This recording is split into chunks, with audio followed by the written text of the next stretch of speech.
Hello friends, welcome back to my channel. मस्त पाऊस सुरू झाला आहे आणि मार्केटमध्ये आपल्याला आता कोवळी मक्याची कणसं पाहायला मिळतात. आपण कुठे फिरायला गेलो तर आपल्याला अशा पद्धतीचं भाजलेलं मक्याचं कणीस खाण्याची खूप इच्छा होते.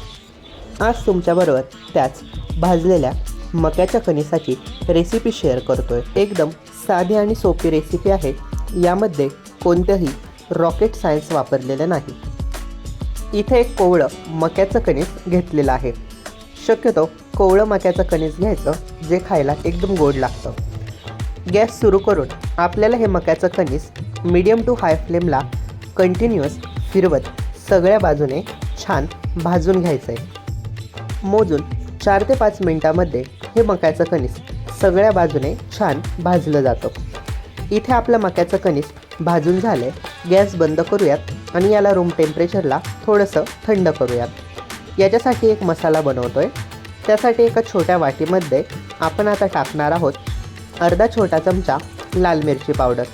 सोबत यामध्ये टाकूयात अर्धा छोटा चमचा मीठ. यामध्ये आपण टाकणार आहोत चिमूटभर मिक्स हर्ब. मिक्स हर्ब वापरणं एकदम ऑप्शनल आहे. सगळे पदार्थ छान मिक्स करायचे आहेत. आपण वापरणार आहोत अर्ध चिरलेलं लिंबू. मक्याच्या कणिसाला सिम्पली काय करायचं आहे, अर्ध लिंबू मसाल्यात डीप करायचं आहे आणि थोडं थोडं स्क्वीज करत भाजलेल्या मक्याच्या कणिसाला रब करायचं आहे. लिंबू रब करत असताना थोडं थोडं त्याला स्क्वीज करायचं आहे, जेणेकरून लिंबाचा रस देखील आपल्या कणसाला लागेल. इथे मक्याच्याच पानामध्ये आपण हे कणीस ठेवलं आहे. याच्यावरती थोडेसे मिक्स हर्ब टाकणार आहोत. डेकोरेशनसाठी कोथिंबिरीचे पाने ठेवूया. आपलं या ठिकाणी भाजलेलं मक्याचं कणीस तयार झालं आहे. गरमागरम ग्रीन टीसोबत मी हे मक्याचं कणीस सर्व करणार आहे.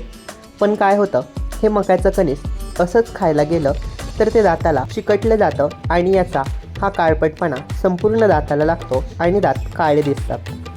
तसे दात काळे दिसू नयेत किंवा आपलं तोंड देखील मेसी होऊ नये म्हणून मी काय करणार आहे, सुरीचा वापर करून हे मक्याचे दाणे वेगळे करून घेणार आहे.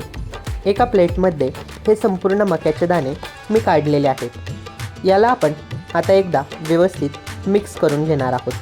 तुम्ही अशा पद्धतीने देखील हे मक्याचं कणीस खाऊ शकता.